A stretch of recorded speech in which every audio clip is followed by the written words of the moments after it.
दूसरी कथा शिव पुराण, एक दिव्य ग्रंथ का परिचय और उसकी अपार महिमा। शिव पुराण का महत्व। सूत जी बोले, हे महात्माओं, आपने जो प्रश्न पूछा है वह अत्यंत उत्तम और तीनों लोकों का कल्याण करने वाला है। आपके स्नेहपूर्ण आग्रह पर गुरुदेव व्यास जी का स्मरण कर मैं समस्त पापों से उद्धार करने वाली शिव पुराण की दिव्य कथा का वर्णन कर रहा हूं। शिव पुराण वेदांत का सार है। यह परलोक में परम कल्याण देने वाला और अधर्म का नाश करने वाला है। इसमें भगवान शिव के दिव्य यश का विस्तार पूर्वक वर्णन किया गया है। यह धर्म, अर्थ, काम और मोक्ष जैसे चारों पुरुषार्थों को प्रदान करने वाला है। जो व्यक्ति कलयुग में इस पुराण का अध्ययन करेगा वह समस्त पापों से मुक्त होकर उत्तम गति को प्राप्त करेगा। इसके उदय से ही कलयुग के पापों की तीव्रता समाप्त हो जाएगी। शिव पुराण को वेद तुल्य माना जाएगा क्योंकि इसका प्रथम प्रवचन स्वयं भगवान शिव ने किया था। सूत जी ने आगे बताया, शिव पुराण 12 खंडों या संहिताओं में विभाजित है। ये संहिताएं इस प्रकार हैं: शिव पुराण महतम्य यानी पहला अध्याय विद्येश्वर संहिता, यानी दूसरा अध्याय रुद्र संहिता, यानी तीसरा अध्याय विनायक संहिता, यानी चौथा अध्याय उमा संहिता, यानी पांचवां अध्याय सहस्र कोटि रुद्र संहिता, यानी छठा अध्याय एकादश रुद्र संहिता, यानी सातवां अध्याय कैलाश संहिता, यानी आठवां अध्याय शतरुद्र संहिता, यानी नौवां अध्याय कोटि रुद्र संहिता, यानी 10वां अध्याय मातृ संहिता, यानी 11वां अध्याय वायवीय संहिता, यानी 12वां अध्याय धर्म संहिता, यानी 13वां अध्याय विद्येश्वर संहिता में 10,000 श्लोक हैं, जबकि रुद्र, विनायक, उमा और मातृ संहिताओं में प्रत्येक में 8-8 हजार श्लोक हैं। अन्य संहिताओं में भी हजारों श्लोकों का समावेश है। मूल शिव पुराण में 1 लाख श्लोक थे, लेकिन व्यास जी ने इसे संक्षिप्त कर 24,000 श्लोकों में संकलित किया। पुराणों की श्रेणी में शिव पुराण का चौथा स्थान है और इसमें 7 मुख्य संहिताएं हैं। सूत जी बोले, पूर्व काल में भगवान शिव ने 100 करोड़ श्लोकों के इस महान पुराण को प्रकट किया था। सृष्टि के आरंभ में यह अत्यंत विस्तृत था। द्वापर युग में महर्षियों ने इसे 18 भागों में विभाजित कर 4 लाख श्लोकों में संकलित किया। तत्पश्चात व्यास जी ने इसे 24,000 श्लोकों में संक्षिप्त किया। शिव पुराण को विद्येश्वर, रुद्र, शतरुद्र, कोटिरुद्र, उमा, कैलाश और वायवीय संहिताओं में विभाजित किया गया है। यह पुराण वेद के समान प्रमाणिक है और मोक्ष प्राप्ति का सर्वोत्तम साधन है। इसकी रचना स्वयं भगवान शिव ने की और संक्षिप्त रूप में इसका संकलन व्यास जी ने किया। शिव पुराण समस्त जीवों का कल्याण करने वाला और समस्त पापों का नाश करने वाला ग्रंथ है। इसे पढ़ने और सुनने से मनुष्य शिव का कृपा पात्र बन जाता है और परम गति को प्राप्त करता है। तीसरी कथा श्रवण, कीर्तन और मनन, आत्मा को शिवमय बनाने के सर्वोत्तम साधन, महर्षियों की जिज्ञासा। व्यास जी बोले, सूत जी के वचनों को सुनकर सभी महर्षियों ने हाथ जोड़कर कहा, भगवन, आप वेद तुल्य, अद्भुत और पुण्यमयी शिव पुराण की कथा सुनाइए। सूत जी ने उत्तर दिया, हे महर्षिगण, भगवान शिव का स्मरण कर वेद सार से प्रकट हुई शिव पुराण की अमृत कथा को ध्यान पूर्वक सुनिए। शिव पुराण में भक्ति, ज्ञान और वैराग्य का गान किया गया है। सृष्टि के आरंभ में जब 6 कुलों के महर्षियों के बीच यह विवाद उत्पन्न हुआ कि कौन सी वस्तु उत्कृष्ट है और कौन नहीं, तो यह विवाद इतना बढ़ गया कि सभी ने समाधान के लिए ब्रह्मा जी के पास जाकर प्रार्थना की। ब्रह्मा जी का उत्तर ब्रह्मा जी ने कहा, ब्रह्मा, विष्णु, रुद्र और इंद्र सहित समस्त भूत, इंद्रियाओं और संपूर्ण जगत एक साथ प्रकट हुए हैं। वे ही देव महादेव सर्वज्ञ और पूर्ण हैं। इनका साक्षात्कार केवल भक्ति से संभव है, अन्य किसी उपाय से नहीं। जो व्यक्ति भगवान शिव की अटूट भक्ति करता है उसे संसार बंधन से मुक्ति प्राप्त होती है और देवताओं का कृपा प्रसाद भी मिलता है। जैसे बीज से अंकुर और अंकुर से बीज उत्पन्न होता है, वैसे ही भगवान शंकर की कृपा से भक्ति का विकास होता है। यदि आप सभी आशिगण भगवान शिव की कृपा प्राप्त करना चाहते हैं तो सहस्रों वर्षों तक विशाल यज्ञ करें। यज्ञ से ही भगवान शिव की कृपा प्राप्त होगी और ज्ञान तथा साधना का मार्ग खुलेगा। भक्ति के साधन और उनकी महिमा सूत जी ने आगे कहा, भगवान शिव की प्राप्ति के लिए साधना ही एकमात्र साधन है। सच्चा साधक वही है जो बिना किसी फल की कामना किए भक्ति में लीन रहता है। भगवान शिव की कृपा प्राप्त करने के लिए श्रवण, सुनना, कीर्तन, गान करना और मनन, चिंतन करना सर्वोत्तम साधन है। श्रवण, भगवान शिव के नाम, गुण और लीलाओं को श्रद्धापूर्वक सुनना। कीर्तन, भगवान शिव का गुणगान करना और उनके नामों का जप करना। मनन, भगवान शिव के स्वरूप, गुण और लीलाओं का हृदय में निरंतर चिंतन करना। श्रवण द्वारा जब कोई व्यक्ति तत्व ज्ञान प्राप्त करता है तो वह कीर्तन और मनन के द्वारा साधना में सिद्धि प्राप्त करता है। जो वस्तु प्रत्यक्ष देखी नहीं जा सकती उसे श्रवण और मनन द्वारा ही अनुभव किया जाता है। इसीलिए श्रवण पहला और सबसे महत्वपूर्ण साधन है। श्रवण से श्रेष्ठ बुद्धि का उदय होता है, जिससे कीर्तन और मनन की शक्ति विकसित होती है। जब यह साधन पूर्ण रूप से सिद्ध हो जाते हैं तो धीरे धीरे भगवान शिव का सान्निध्य प्राप्त होता है और लौकिक तथा आध्यात्मिक आनंद की प्राप्ति होती है। भगवान शिव की पूजा उनके नामों का जाप और उनके स्वरूप, गुण तथा लीलाओं का निरंतर चिंतन ही मनन कहलाता है। महेश्वर की कृपा दृष्टि से यह साधन सिद्ध होता है और परम गति का मार्ग प्रशस्त करता है। चौथी कथा, संत कुमार व्यास। संवाद। सनत कुमार का आगमन। सूत जी बोले, हे मुनियों, इस साधन के महत्व को समझाने के लिए मैं एक प्राचीन कथा सुनाऊंगा, जिसे आप ध्यान पूर्वक सुने। बहुत समय पहले की बात है, जब पराशर मुनि के पुत्र एवं मेरे गुरु व्यास देव जी सरस्वती नदी के तट पर तपस्या कर रहे थे। एक दिन सूर्य के समान तेजस्वी आकाश मार्ग से विहार करते हुए भगवान सनत कुमार वहां पधारे। उस समय व्यास जी ध्यान में मग्न थे।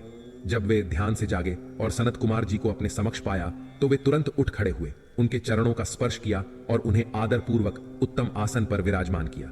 संत कुमार जी ने गंभीर स्वर में कहा, हे मुनि, सत्य का ध्यान करो। सत्य तत्व का चिंतन ही कल्याण का मार्ग है। यही सत्य संसार के समस्त दुखों से मुक्त होने का उपाय है। जब यह जीवन में प्रवेश करता है तो सब कुछ सुंदर हो जाता है। सत्य का अर्थ है जो सदा एक समान रहता है, जिस पर काल का प्रभाव नहीं पड़ता। शिव ही सत्य है। सनत कुमार जी ने व्यास जी को आगे समझाते हुए कहा, हे महर्षि, सत्य के प्रतीक भगवान शिव ही हैं। शिव का श्रवण, कीर्तन और मनन ही उनकी प्राप्ति का सर्वोत्तम साधन है। पूर्व काल में मैं भी अन्य कई साधनों में भ्रमित था और अनेक मार्गों की खोज में तपस्या करता हुआ मंदराचल पर्वत पर जा पहुंचा। कुछ समय बाद महादेव की आज्ञा से उनके पार्षद एवं गणाधिपति नंदी वहां आए। उन्होंने स्नेहपूर्वक समझाया, भगवान शंकर का श्रवण, कीर्तन और मनन ही मोक्ष प्राप्ति का स्रोत है। यह ज्ञान स्वयं देवाधिदेव शिव ने मुझे प्रदान किया है, अतः तुम भी इसी साधन का अनुसरण करो। सनत कुमार जी का उपदेश। इस प्रकार उपदेश देकर सनत कुमार जी अपने अनुचरों सहित ब्रह्मलोक को चले गए। मैंने इस कथा का संक्षेप में वर्णन किया है, जिससे यह स्पष्ट हो जाता है कि श्रवण, कीर्तन और मनन ही मोक्ष प्राप्ति के सर्वश्रेष्ठ साधन है। ऋषियों की जिज्ञासा।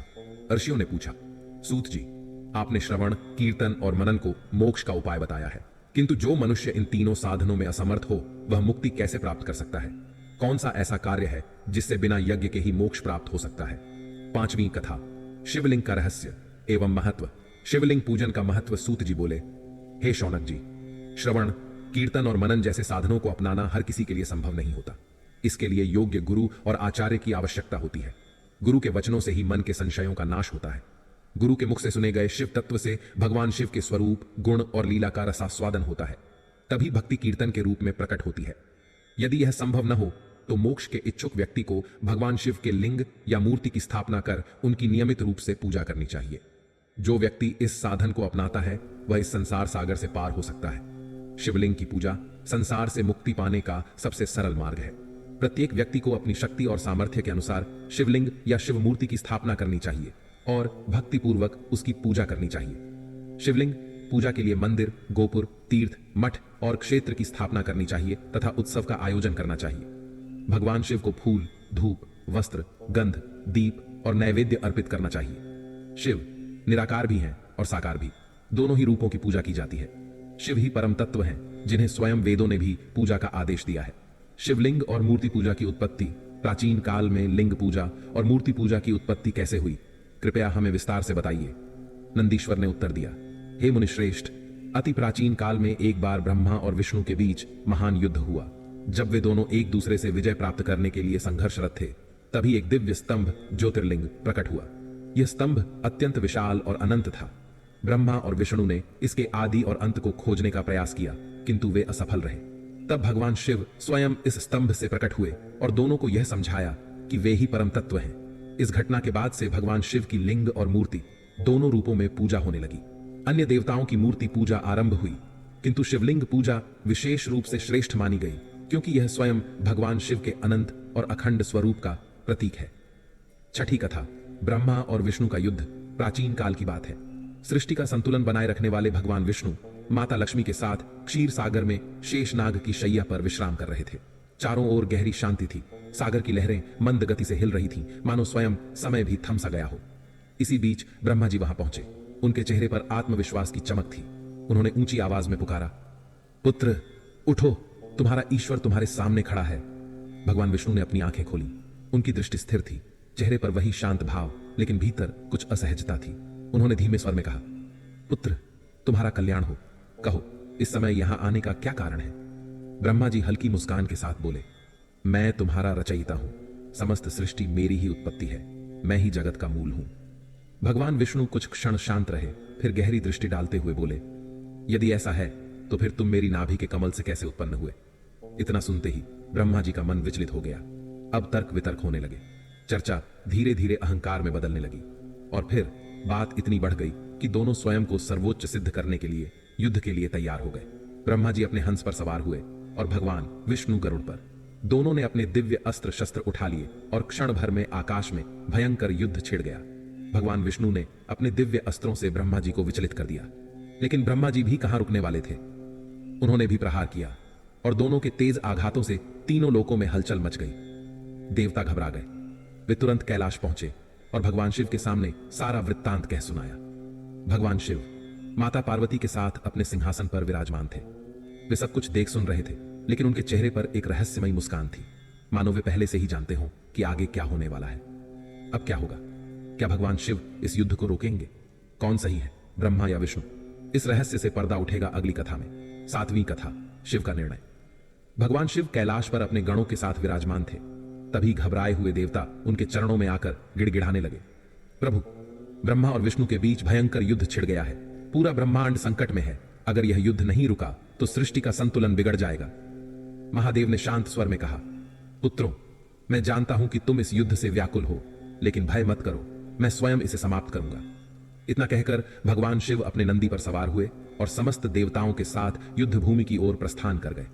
वहां पहुंचकर वे छिपकर ब्रह्मा और विष्णु के बीच चल रहे युद्ध को देखने लगे। दोनों के अस्त्र शस्त्र आपस में टकरा रहे थे। वातावरण में अग्नि की लपटें उठ रही थी। देवता भयभीत होकर देख रहे थे कि यह संघर्ष कहां जाकर थमेगा। तभी शिव जी को झांत हुआ कि दोनों ही अब अपने सबसे घातक अस्त्रों माहेश्वर और पाशुपत अस्त्र का प्रयोग करने वाले हैं। यदि ऐसा हुआ तो सृष्टि का अंत निश्चित था। भगवान शिव ने तुरंत एक दिव्य अग्निस्तंभ का रूप धारण किया और ब्रह्मा तथा विष्णु के बीच खड़े हो गए। यह स्तंभ इतना विशाल और तेजस्वी था कि उसके समीप आते ही दोनों के अस्त्र स्वतः ही निष्क्रिय हो गए। ब्रह्मा और विष्णु चकित रह गए। उन्होंने कभी ऐसी शक्ति का अनुभव नहीं किया था। वे एक दूसरे की ओर देखने लगे और बोले, यह अद्भुत अग्निस्तंभ कौन है? हमें इसकी परीक्षा लेनी चाहिए। फिर दोनों ने निर्णय लिया कि वे इस स्तंभ का आदि और अंत खोज कर रहेंगे। भगवान विष्णु ने वराह शूकर रूप धारण किया और धरती के नीचे इस स्तंभ की जड़ें खोजने चले गए। वहीं ब्रह्मा जी हंस का रूप धारण कर आकाश की ओर उड़ चले, लेकिन बहुत नीचे जाने के बाद भी विष्णु जी को उस स्तंभ का अंत नहीं मिला। अंततः वे निराश होकर लौट आए। इधर ब्रह्मा जी ऊपर की ओर उड़ते गए। वे तब तक उड़ते रहे जब तक उन्हें आकाश में केतकी का एक फूल दिखाई नहीं दिया। उन्होंने उस फूल से पूछा, क्या तुम इस स्तंभ के शिखर से आई हो? केतकी ने उत्तर दिया, हाँ, मैं बहुत समय से यहां पड़ी हूं। ब्रह्मा जी ने सोचा कि यदि वे इस फूल को प्रमाण के रूप में लेकर जाएंगे तो विष्णु जी को विश्वास हो जाएगा कि उन्होंने स्तंभ का अंत खोज लिया है। उन्होंने छल पूर्वक केतकी को साक्षी बनाकर भगवान विष्णु के सामने प्रस्तुत किया और कहा, मैंने इस स्तंभ का शिखर देख लिया है। यह केतकी इसका प्रमाण है। लेकिन भगवान विष्णु को इस उत्तर पर संदेह हुआ। वे झुककर बोले, हे ब्रह्मा जी, आप सृष्टि के रचयिता हैं, मैं आपका सम्मान करता हूं, लेकिन मुझे इस उत्तर में सत्य दिखाई नहीं देता। उसी क्षण भगवान शिव दिव्य रूप में प्रकट हुए। उनका तेज आकाश तक फैल गया। वे गंभीर स्वर में बोले, ब्रह्मा, तुमने सत्य का त्याग कर दिया। यह केतकी फूल झूठा प्रमाण है, इसलिए आज से इस संसार में तुम्हारी कोई पूजा नहीं होगी।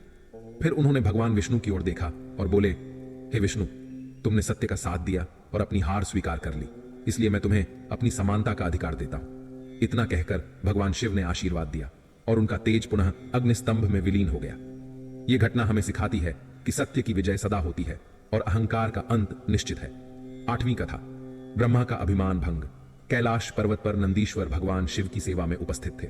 तभी महादेव जी ने गंभीर स्वर में कहा, नंदी, ब्रह्मा जी ने छल किया है और अब समय आ गया है कि उन्हें अपने कर्मों का फल मिले।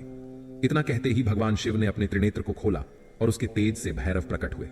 भगवान शिव ने आदेश दिया, भैरव, ब्रह्मा ने सत्य का अपमान किया है, इन्हें दंड दो। शिव की आज्ञा पाते ही भैरव ने तलवार उठाई, ब्रह्मा जी के पास पहुंचे और उनके 5वें सिर को काट दिया। ब्रह्मा जी भय से कांप उठे। वे तुरंत भैरव के चरणों में गिर पड़े और क्षमा मांगने लगे। इस दृश्य को देखकर भगवान विष्णु भी आगे आए। उन्होंने हाथ जोड़कर महादेव से प्रार्थना की, प्रभु, ब्रह्मा जी को 5वां सिर आपकी कृपा से प्राप्त हुआ था, कृपया इन्हें क्षमा करें। भगवान शिव कुछ क्षण शांत रहे, फिर बोले, ब्रह्मा, तुमने ईश्वरत्व का दंभ दिखाने के लिए छल किया। यह पाप क्षम्य नहीं है, इसलिए मैं तुम्हें शाप देता हूं कि इस संसार में न तो तुम्हारी कोई पूजा होगी, न ही तुम्हें सत्कार मिलेगा और न ही तुम्हारे नाम पर कोई उत्सव मनाया जाएगा। ब्रह्मा जी को अपनी भूल का एहसास हो गया। उन्होंने हाथ जोड़कर महादेव के चरणों में सिर रख दिया और प्रार्थना की, प्रभु कृपया मेरा 5वां सिर मुझे पुनः प्रदान करें। भगवान शिव ने गहरी सांस ली और बोले, पापी को दंड अवश्य मिलना चाहिए ताकि धर्म की मर्यादा बनी रहे, लेकिन मैं तुम्हें एक आशीर्वाद देता हूं।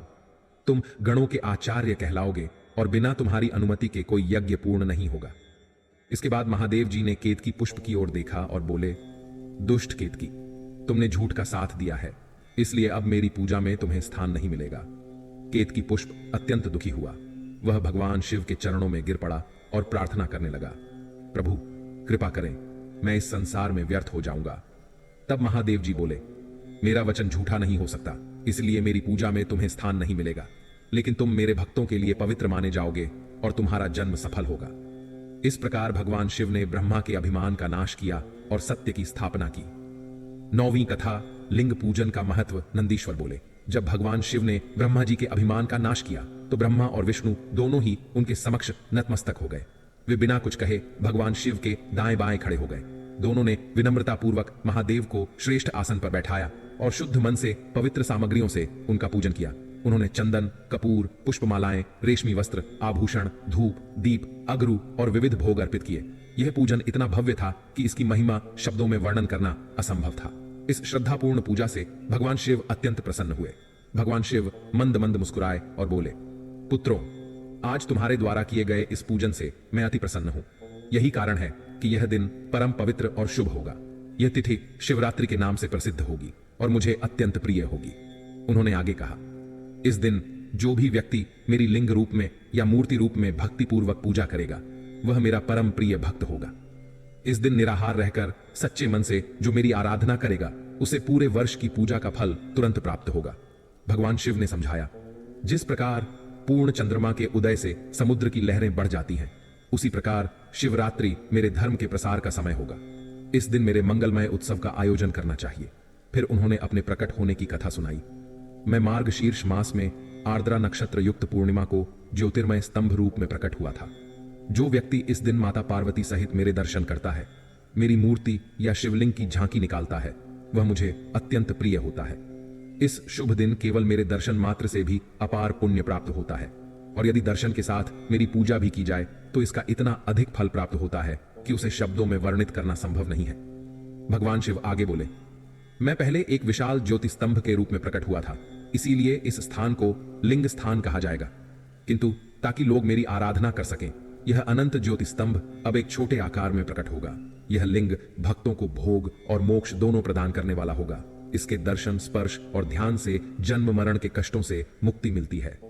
उन्होंने कहा, इस स्थान पर निवास करने और यहां मृत्यु को प्राप्त होने से जीवों को मोक्ष मिलेगा। मेरे 2 रूप हैं, साकार और निराकार। पहले मैं ज्योति स्तंभ के रूप में प्रकट हुआ और फिर मैंने साकार रूप धारण किया।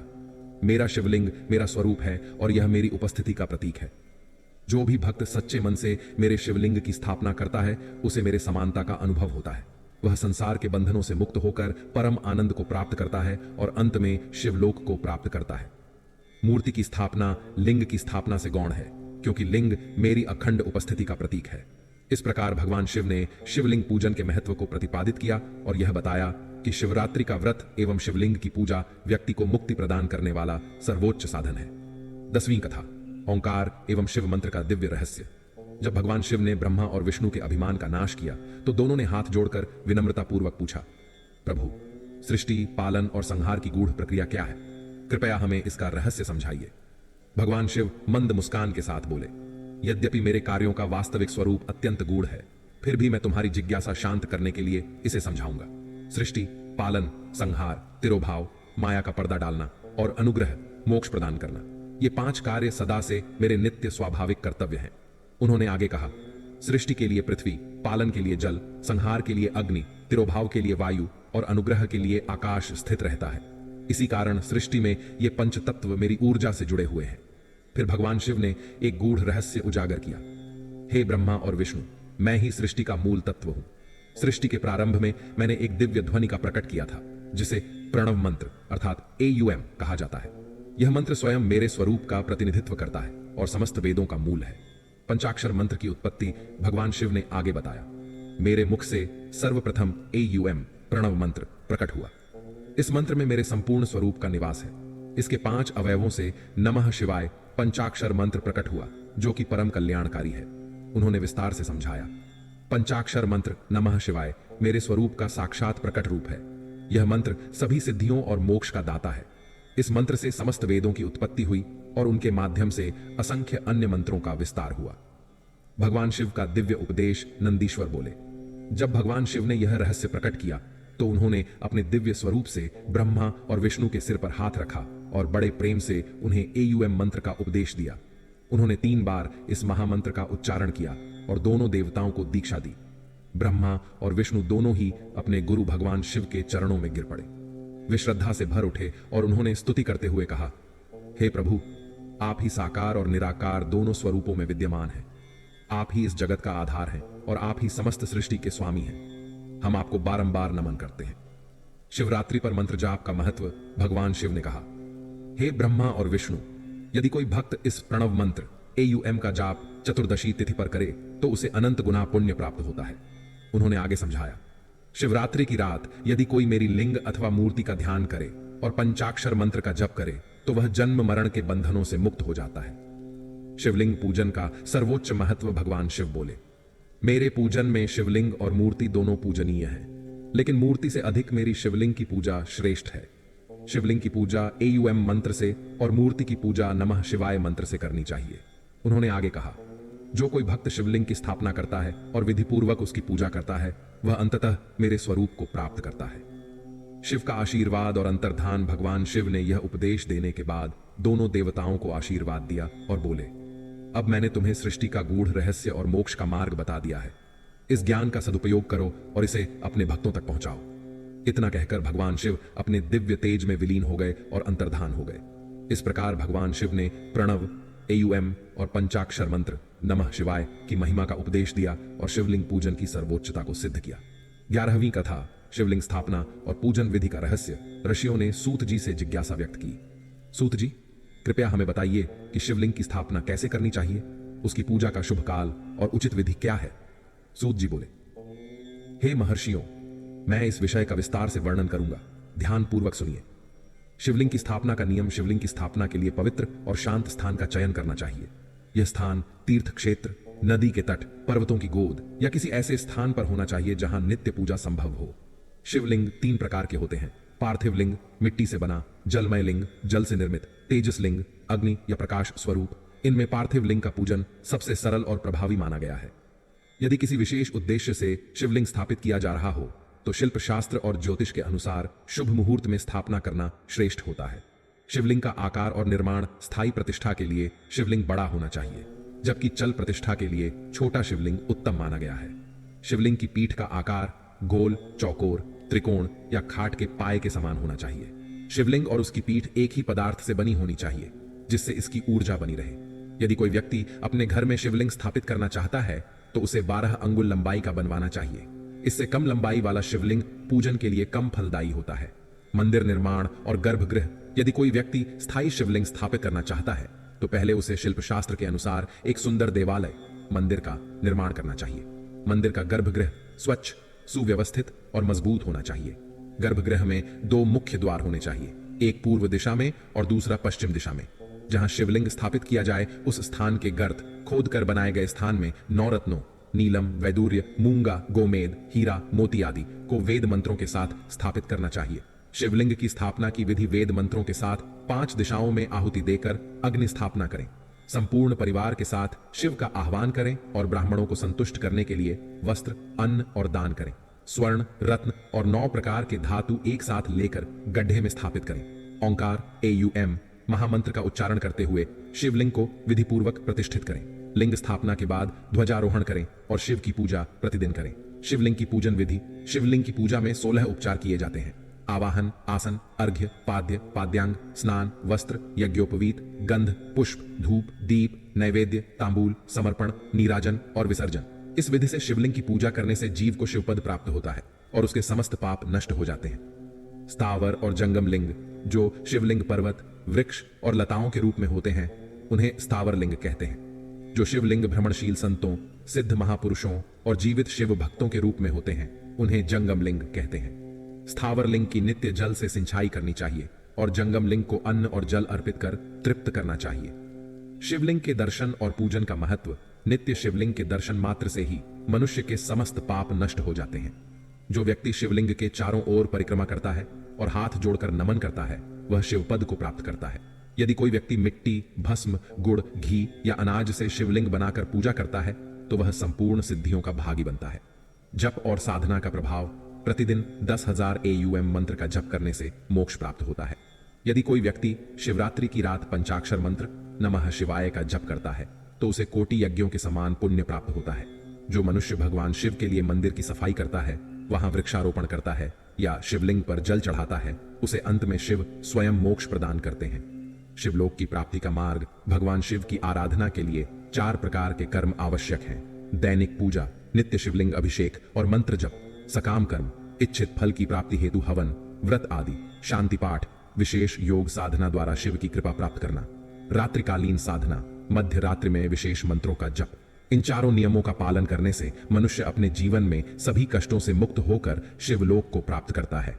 शिव क्षेत्र में निवास का महत्व। जो व्यक्ति काशी, उज्जैन, केदारनाथ, अमरनाथ या किसी अन्य शिव क्षेत्र में निवास करता है, उसे जीवन में सहज मोक्ष प्राप्त होता है। जो व्यक्ति अपने पितरों का श्राद्ध, तर्पण और पिंडदान शिव क्षेत्र में करता है, उसे यमलोक के मार्ग से मुक्ति मिलती है और वह सीधा शिवलोक जाता है। उपसंहार ऋषियों ने जब यह शिव महिमा सुनी तो वे गदगद हो उठे और बोले, सूत जी, कृपा करके हमें बताइए कि ऐसे पवित्र शिव स्थल कौन कौन से हैं जहां जाकर हम शिवपद को प्राप्त कर सकते हैं। सूत जी मुस्कुराए और बोले, हे ऋषियों, यह एक अत्यंत रहस्यमयी विषय है। इसके बारे में विस्तार से जानने के लिए अगली कथा में सुनो, जहां मैं शिव के दिव्य स्थलों का रहस्य उजागर करूंगा। 12वीं कथा, मोक्षदायक पुण्य स्थलों का रहस्य। सूत जी बोले, हे विद्वान और बुद्धिमान महर्षियों, मैं अब उन दिव्य शिव क्षेत्रों का वर्णन कर रहा हूं जहां जाने मात्र से मनुष्य को मोक्ष की प्राप्ति होती है। पृथ्वी पर पुण्य स्थलों की महिमा। यह समस्त पृथ्वी 50 करोड़ योजन में विस्तारित है। इसमें पर्वत, वन, नदियां और अनेक तीर्थ स्थान स्थित हैं। भगवान शिव की इच्छा से यह धरा सभी जीवों का पालन पोषण कर रही है। भगवान शिव ने विभिन्न स्थानों पर शिव तीर्थों की स्थापना की है ताकि वहां निवास करने वाले जीव मोक्ष प्राप्त कर सकें। इनमें से कुछ तीर्थ ऐसे हैं जो स्वयं प्रकट हुए हैं, जबकि कुछ स्थानों को ऋषियों और देवताओं ने अपनी तपस्या से पुण्य क्षेत्र बना दिया है। तीर्थ यात्रा का महत्व। जो मनुष्य तीर्थ यात्रा करता है, उसे सदैव स्नान, दान और मंत्र जप करना चाहिए। यदि वह तीर्थ स्थल पर जाकर भी धर्म का पालन नहीं करता, तो उसे विभिन्न दोषों का भागी बनना पड़ता है, जैसे रोग, दरिद्रता और दुर्बुद्धि। जो व्यक्ति अपने देश में मृत्यु को प्राप्त होता है, वह पुनः मानव योनि में जन्म लेता है, किंतु जो पुण्य क्षेत्रों में प्राण त्यागता है, वह शिवलोक में स्थान प्राप्त करता है। सर्वोच्च पुण्य तीर्थ और नदियां। सूत जी ने कहा, इस पृथ्वी पर अनेक पुण्यदायी नदियां और तीर्थ क्षेत्र स्थित हैं जो मोक्ष प्रदान करने में समर्थ हैं। 1. सरस्वती नदी, ज्ञान और मोक्ष प्रदायिनी। सरस्वती नदी 60 धाराओं में प्रवाहित होती है। इसके किनारे निवास करने से परम पद की प्राप्ति होती है। 2. गंगा नदी, दिव्य अमृत धारा। गंगा 100 मुखों वाली नदी है जो हिमालय से प्रकट हुई। इसके तट पर काशी और प्रयाग जैसे तीर्थ स्थित हैं। मकर संक्रांति के समय इस नदी में स्नान करने से सभी पाप नष्ट हो जाते हैं। 3. नर्मदा नदी, मोक्ष प्रदायिनी। यह 24 मुखों वाली नदी है। इसके तट पर स्नान और निवास करने से वैष्णव पद की प्राप्ति होती है। 4. गोदावरी नदी, ब्रह्महत्या दोष नाशिनी। यह 21 मुखों वाली पवित्र नदी है। यह ब्रह्महत्या और गोवध जैसे महापापों का नाश करने वाली है। 5. कृष्णवेणी नदी, पाप नाशिनी। यह 18 मुखों वाली नदी है। यह समस्त पापों को नष्ट कर विष्णु लोक प्रदान करती है। 6. तुंगभद्रा नदी, ब्रह्मलोक प्रदान करने वाली इस नदी में स्नान करने से मनुष्य को ब्रह्मलोक की प्राप्ति होती है। 7. कावेरी नदी, शिवलोक प्रदायिनी। यह 27 मुखों वाली पवित्र नदी है। तट पर स्थित तीर्थों में निवास करने से भगवान शिव के लोक में स्थान प्राप्त होता है। विशेष ज्योतिषीय संयोग में स्नान का महत्व। सिंह और कर्क राशि में सूर्य के संक्रांति काल में सिंधु नदी में स्नान करने से पुण्य की प्राप्ति होती है। बृहस्पति के सिंह राशि में प्रवेश करने पर गोदावरी में स्नान करने से शिवलोक की प्राप्ति होती है। कन्या राशि में सूर्य बृहस्पति के योग में यमुना और सोनभद्र नदी में स्नान करने से गणेश लोक की प्राप्ति होती है। तुला राशि में कावेरी नदी में स्नान करने से सभी अभीष्ट फलों की प्राप्ति होती है। माघ मास में गंगा में स्नान करने से शिवलोक प्राप्त होता है। कुंभ राशि में फाल्गुन मास में गंगा तट पर पिंडदान करने से पितरों की मुक्ति होती है। पुण्य स्थलों में निवास के नियम। तीर्थ क्षेत्रों में केवल पुण्य कर्म करने चाहिए। जो व्यक्ति तीर्थ क्षेत्र में रहते हुए भी पाप करता है, उसका दोष कई गुना बढ़ जाता है। संतों और ब्राह्मणों को दान देने से पुण्य कई गुना बढ़ जाता है। तीर्थों में की गए पुण्य कर्मों का फल मानसिक पाप ध्यान करने से नष्ट होते हैं, वाचिक पाप मंत्र जप से नष्ट होते हैं, कायिक पाप कठोर तपस्या से नष्ट होते हैं। शिवलोक की प्राप्ति का मार्ग, जो व्यक्ति शिव के मंदिर की सफाई करता है, शिवलिंग पर जल चढ़ाता है, तीर्थों में पुण्य कर्म करता है, पितरों के लिए पिंडदान करता है, उसे अंत समय में शिव स्वयं मोक्ष प्रदान करते हैं। ऋषियों ने यह सुनकर पूछा, सूत जी, कृपया हमें बताइए कि कौन कौन से तीर्थ सबसे श्रेष्ठ माने गए हैं, जहां जाने से मोक्ष की प्राप्ति निश्चित होती है। सूत जी मुस्कुराए और बोले, हे ऋषियों, अगली कथा में मैं आपको उन अद्भुत दिव्य तीर्थों का वर्णन करूंगा जो केवल पृथ्वी पर ही नहीं बल्कि ब्रह्मांड में भी मोक्षदायी माने जाते हैं। कथा 13। जीवन को सही दिशा देने वाले नियम। सुबह का समय था, हल्की ठंडी हवा बह रही थी। अर्षि आश्रम के बाहर खड़े थे और उनके चेहरे पर एक अजीब सी जिज्ञासा थी। उन्होंने सूत जी से पूछा, हमें बताइए, ऐसे कौन से नियम और विधियां हैं जिनका पालन करने से मनुष्य पुण्य कमाता है, स्वर्ग का अधिकारी बनता है और अपना जीवन धर्ममय तरीके से जी सकता है। सूत जी मुस्कुराए। उन्होंने अपने अनुभवों की गठरी खोली और कहा, देखो, इस संसार में जन्म लेने के बाद हर इंसान के लिए कुछ नियम होते हैं जिनका पालन करना ही उसकी सबसे बड़ी जिम्मेदारी होती है। जो वेदों का अध्ययन करता है वह वास्तव में ब्राह्मण कहलाता है। जो ज्ञान और गुणों से भरा होता है उसे विप्र कहा जाता है, और जो इन गुणों को अपनी दिनचर्या में उतारता है वह द्विज यानी 2 बार जन्म लेने वाला होता है। सुबह उठने का पहला नियम है, सूर्योदय से पहले उठो, क्योंकि यह वो समय होता है जब प्रकृति खुद तुम्हें नई ऊर्जा देने के लिए तैयार होती है। जब तुम सुबह उठकर खुद से पूछते हो, आज मैं क्या अच्छा कर सकता हूं, तो समझ लो कि तुम्हारा दिन सार्थक होने वाला है। सुबह उठकर पहले अपने कर्मों का विचार करो। आज जो काम करोगे वो तुम्हारे भविष्य की नींव रखेगा। सोचो कि तुम्हारे पास क्या है और उसे सही तरीके से कैसे उपयोग में लाया जाए। फिर जल से स्नान करो, लेकिन याद रखना, स्नान केवल शरीर को नहीं मन को भी शुद्ध करता है। नदी में स्नान करने से केवल बाहर की गंदगी नहीं धुलती बल्कि अंदर का अहंकार भी बह जाता है। स्नान के बाद स्वच्छ वस्त्र धारण करो और भस्म लगाओ, क्योंकि यह केवल परंपरा नहीं बल्कि स्वच्छता और ऊर्जा का प्रतीक है। फिर ध्यान और गायत्री मंत्र का जाप करो। गायत्री मंत्र कोई साधारण शब्द नहीं, यह वह दीपक है जो अंधकार को मिटा सकता है। जो व्यक्ति सुबह सुबह इसे करता है वह अपने भीतर छिपी शक्ति को जागृत कर सकता है। अब सोचो, धन का सही उपयोग क्या है? जो व्यक्ति धन अर्जित करता है लेकिन उसे सही दिशा में खर्च नहीं करता, वह धीरे धीरे अपने ही जाल में फंस जाता है। वेदों में बताया गया है कि धन के 3 हिस्से करो। एक हिस्सा धर्म के लिए, जिससे जरूरतमंदों की मदद हो सके। एक हिस्सा व्यापार के लिए, जिससे धन की वृद्धि हो। एक हिस्सा अपने भोग के लिए, जिससे जीवन सुखमय हो। जो अपने धन का सही उपयोग करता है वह न केवल संसार में सुख पाता है बल्कि आत्मा को भी शुद्ध करता है। अग्निहोत्र और अर्घ्य देने का महत्व भी समझो। यह केवल पूजा नहीं बल्कि सकारात्मक ऊर्जा को जागृत करने की प्रक्रिया है। जो व्यक्ति हर सुबह और शाम सूर्य को जल अर्पित करता है वह अपने भीतर प्रकाश और ऊर्जा को संचित करता है। फिर जीवन में सबसे महत्वपूर्ण चीज है सदाचार। अगर कोई कहे कि मुझे सुख नहीं मिलता तो पहले खुद से पूछे, क्या मैं सही मार्ग पर चल रहा हूं? क्या मैं किसी का अहित तो नहीं कर रहा? क्योंकि याद रखना, जो जैसा करता है उसे वैसा ही मिलता है। दान की शक्ति को मत भूलो। जो दूसरों को देता है वह कभी खाली नहीं रहता। एक व्यक्ति ने एक संत से पूछा, मैं कैसे जानूं कि मेरा जीवन सफल हो रहा है? संत ने कहा, अगर तुम्हारे कारण किसी की आंखों में खुशी के आंसू आते हैं तो समझो कि तुम सही रास्ते पर हो। तो यह जीवन केवल जीने के लिए नहीं बल्कि कुछ अच्छा करने के लिए है। जो नियम बताए गए हैं वे कोई पुरानी परंपराएं नहीं बल्कि जीवन को बेहतर बनाने के सूत्र हैं। अगर इन्हें अपनाओगे तो जीवन खुद ही तुम्हारा साथ देने लगेगा। अब सोचो, आज तुम क्या कर सकते हो जो तुम्हारे जीवन में नई रोशनी ला सके। कथा 14। यज्ञ और भक्ति का रहस्य। गुरुकुल में बैठे ऋषियों ने सूत जी से पूछा, प्रभु, हमें अग्नि यज्ञ, देव यज्ञ और ब्रह्म यज्ञ का महत्व समझाइए ताकि हम जीवन को श्रेष्ठ बना सकें। सूत जी ने मुस्कुराकर कहा, जिसने अग्नि को साध लिया उसने खुद को साध लिया। जिसने देवताओं को प्रसन्न कर लिया उसने जीवन का सौभाग्य पा लिया, और जिसने ब्रह्म को समझ लिया उसने सृष्टि का रहस्य जान लिया। गृहस्थ के लिए अग्नि यज्ञ का अर्थ है हर सुबह और शाम अग्नि में आहुति देकर जीवन में शुद्धि लाना। ब्रह्मचारी के लिए यह तपस्या और अनुशासन है, जबकि सन्यासी के लिए आत्मसंयम ही यज्ञ है। प्रातःकाल सूर्य को जल अर्पित करना केवल एक क्रिया नहीं बल्कि जीवन में प्रकाश और ऊर्जा भरने का संकल्प है। देव यज्ञ का अर्थ है देवताओं के प्रति आभार प्रकट करना।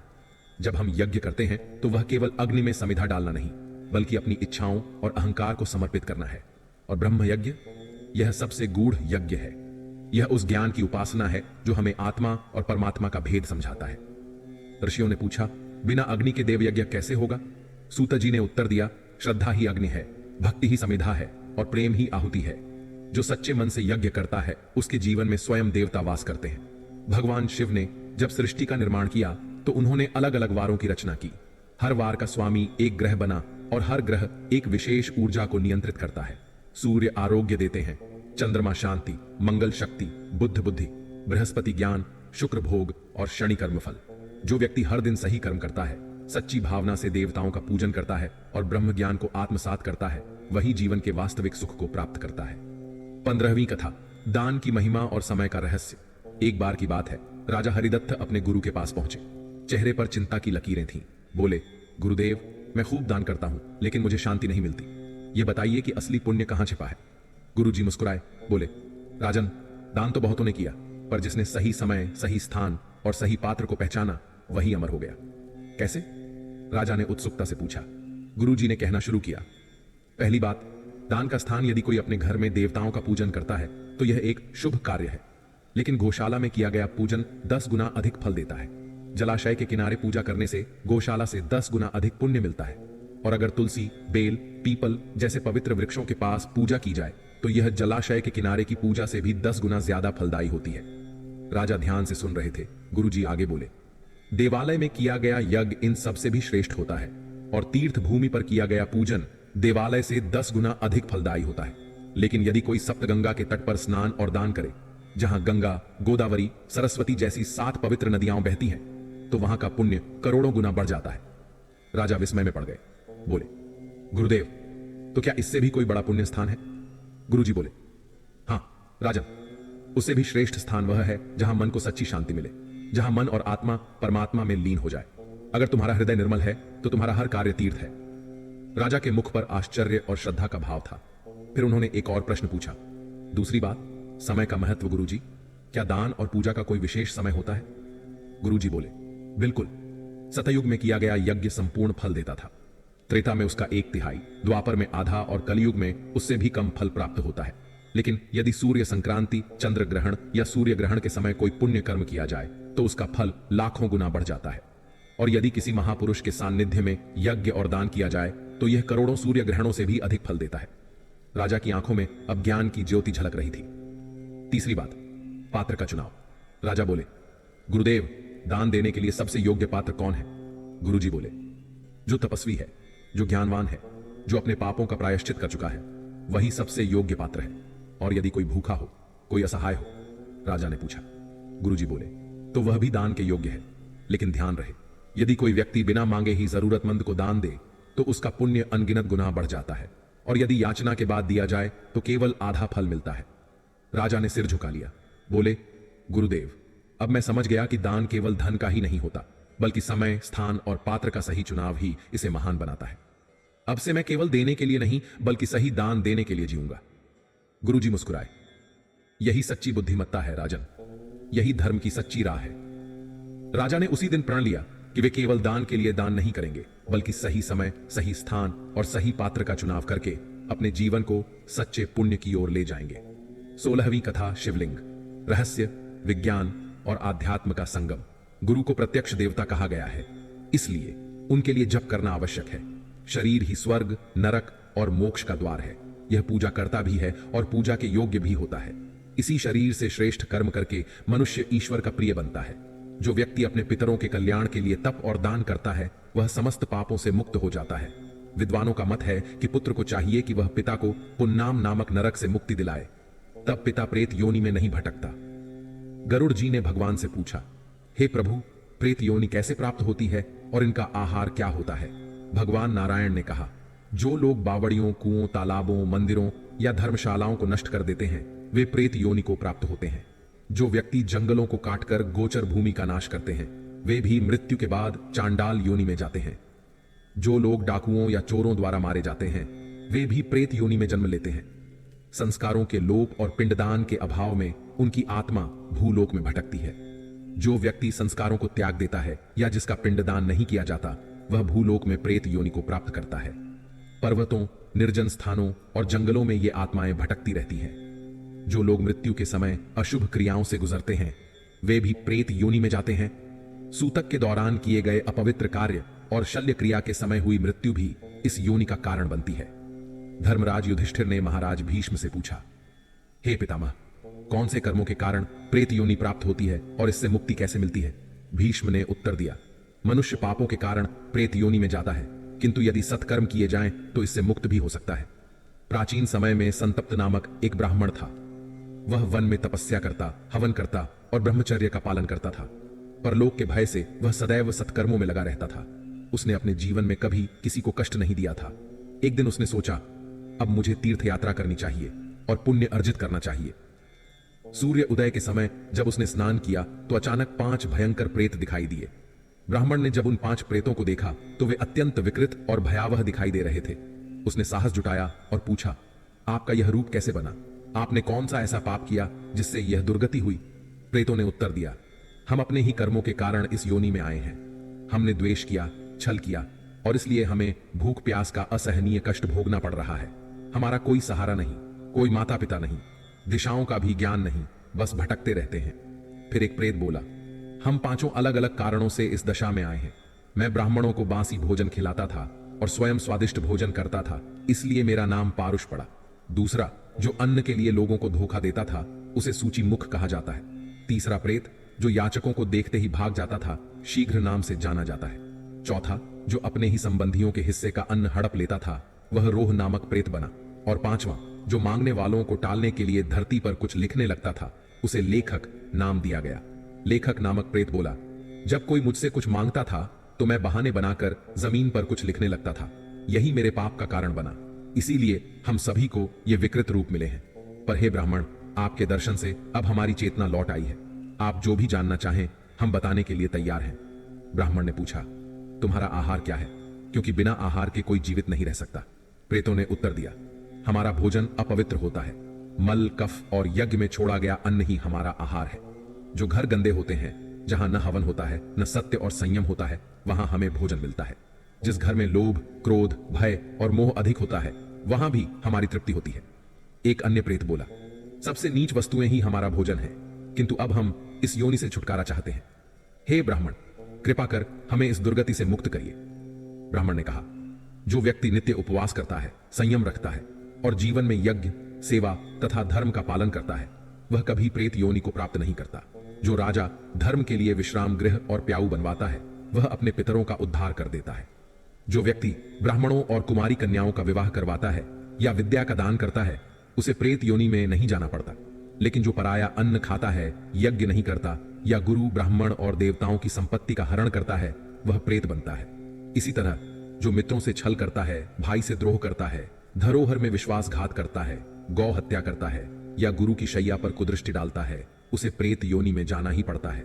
भीष्म जी ने कहा, जब ब्राह्मण और उन 5 प्रेतों का संवाद चल रहा था, तब आकाश से पुष्पों की वर्षा हुई। ब्राह्मण के साथ वार्तालाप करते ही वे प्रेत मुक्त हो गए। यह सुनकर गरुड़ जी ने भगवान नारायण से पूछा, प्रभु, वेदों में कहा गया है कि कोई अकाल मृत्यु को प्राप्त नहीं होता, फिर कलयुग में लोग कम उम्र में क्यों मरते हैं? भगवान नारायण बोले, मनुष्य को ईश्वर ने 100 वर्ष की आयु दी है, परंतु अपने ही बुरे कर्मों से वह इसे स्वयं घटा लेता है। जो श्रद्धाहीन, अपवित्र और अधर्म में लीन रहता है, वह शीघ्र ही यमलोक पहुंच जाता है। जो ब्राह्मण अपने कर्तव्यों से विमुख हो जाए, जो वैश्य धर्म को त्याग कर अनुचित व्यापार करे और जो शूद्र सेवा छोड़कर अन्याय में प्रवृत्त हो, वे सभी समय से पहले मृत्यु को प्राप्त होते हैं। यही शिवलोक का द्वार है। इस लोक के ऊपर शिव का दिव्य धाम कैलाश स्थित है, जो अन्न, जल, तेज, वायु और आकाश से परे है। यहां भगवान शिव अपनी शक्ति पार्वती के साथ निवास करते हैं। जो साधक 5 लाख मंत्र जाप करने के बाद भगवान शिव की प्रसन्नता के लिए महाभिषेक और नैवेद्य अर्पण करता है, वह शिव की कृपा का पात्र बनता है। शिव भक्तों का सत्कार, शिव भक्तों का पूजन अत्यंत पुण्यदायक माना गया है।